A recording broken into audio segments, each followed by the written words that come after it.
Hello kids and everyone! Welcome sa ating Children's Hour, The Price of Respect. Ang title ng ating devotion today.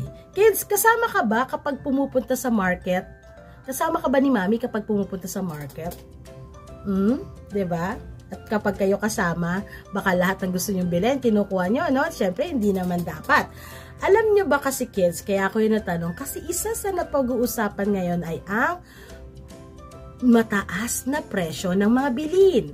Like price of rice, price of meat, price of everything. Ang dami, lahat na expensive na. Pero dahil basic need natin ng food, kahit expensive, ay need bumili ni Mommy and Daddy. Right? Diba?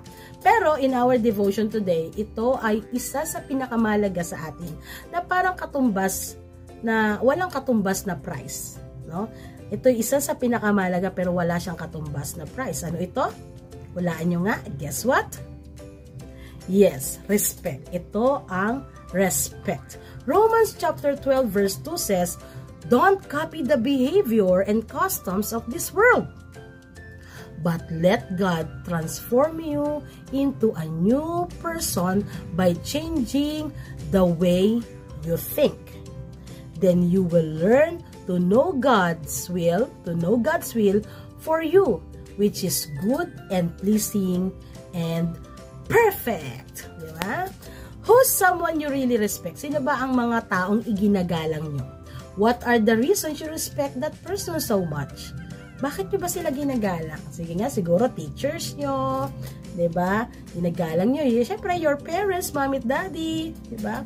Lahat sila ay nire-respect natin. You know what, kids? When we follow God, He wants us to be kind.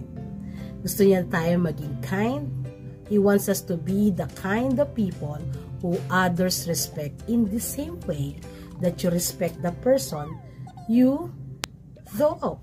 Diba ibig sabihin, igalang natin ang ibang tao. Gusto ni God, igalang natin ang lahat ng tao, ibang tao, kung paano natin iginagalang yung mga taong gusto nating i-respect. Ang pag-respect sa ibang tao ay dapat natin gawin ng buong puso at masaya. Diba?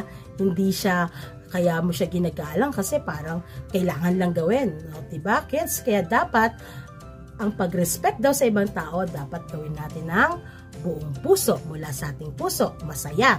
Because the price of respect is priceless. Walang presyo ang respect. Meaning, respect is free.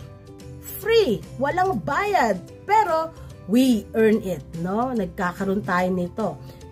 At earning that kind of respect from others means we are honest. Pag tayo ay iginalang ng ibang tao, ibig sabihin we are honest. We are kind. We are caring. We are reliable.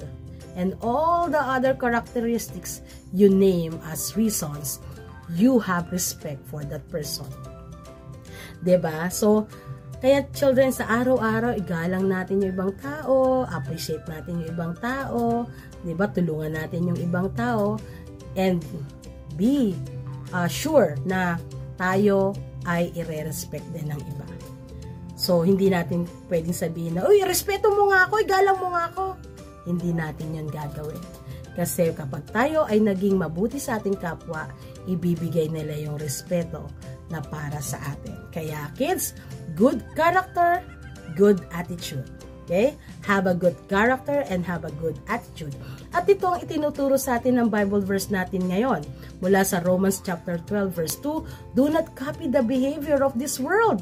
Kasi diba, ang daming kasalanan. Paano ba natin ito gagawin?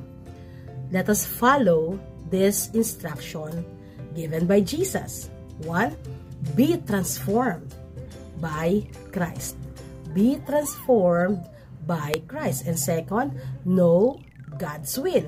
Ito ang mga instructions ni Jesus sa atin. Let God transform our hearts, at kapag binago tayo, alamin natin ang gusto ni Jesus sa pagbabasa ng Biblia. Kung magkamali tayo, just apologize. Say sorry and ask for forgiveness when we make wrong choices. Kapag nasunod natin ang instruction ni Jesus, magagawa natin what is good and pleasing with Jesus. And perfect! Diba? At magagawa natin ng masaya what is good and pleasing to other people, and that is respect. Kaya kids, follow the instructions of Jesus.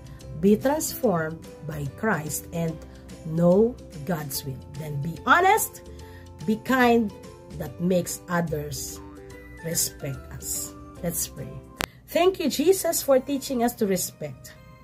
Thank you, Jesus, for teaching us to treat others with honesty, care, love, good character, good attitude. Baguhin niyo po ang aming mga puso.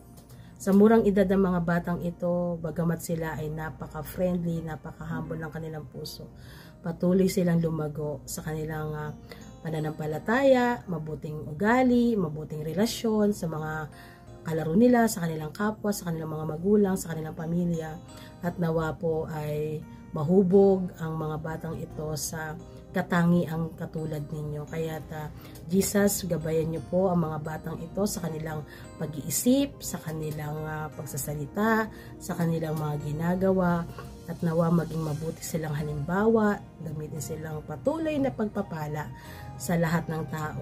Hindi lamang sa kanilang mga kalaro, hindi lamang sa kanilang mga kapwa-bata, maging sa mga tao na kanilang nakakasalamuha, bata man, kabataan o matanda, ay naroon ang kanilang respect. At magawa nila what is pleasing, what is good, and what is perfect in your sight. Kaya't patawarin niyo po kami, patawarin niyo po ang bawat isa sa amin kung nakakagawa po kami ng pagkakamali at hindi kami nagiging mabuti sa aming salita, sa aming mga ginagawa. Kaya't tanggapin niyo po ang aming paghingi ng tawad. Kaya Jesus, bless the little children, bless their family, heal those who are sick, strengthen those who are weak, and guide the children in everything they do, and help us to respect everyone with love and kindness. And this is our prayer in Jesus' name. Amen! Kids, earn the respect of others. And this is Teacher Resi, always saying that Jesus loves you. Bye!